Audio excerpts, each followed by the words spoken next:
Police? Miss સીમા, જી હમણાં જ police સ્ટેશને આવો.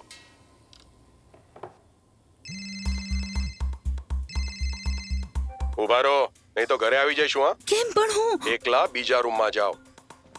તમારો દીકરો અમારી કસ્ટડીમાં છે અને તમે ડિજિટલ અરેસ્ટમાં છો. Digital arrest? 1 લાખ આપો, બચી જશો. આટલા પૈસા? અચ્છા ઠીક છે, એક લિંક મોકલી છે, હમણાં પ્રોસેસિંગ માટે 30,000 આપી દો, નહીં તો દીકરો જેલમાં જશે. હો, જેલમાં તો તું જઈશ. તારો ચહેરો રેકોર્ડ થઈ ચૂક્યો છે. અરે ડિજિટલ અરેસ્ટ જેવું કંઈ નથી હોતું. આ બધું ફ્રોડ છે.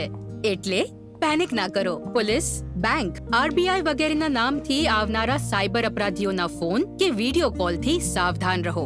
તેમને પૈસા ન મોકલો અને તરત પોલીસમાં રિપોર્ટ કરો. હેલો મમ્મા. હાય. આરબીઆઈ કહે છે, જાણકાર બનો, સતર્ક રહો.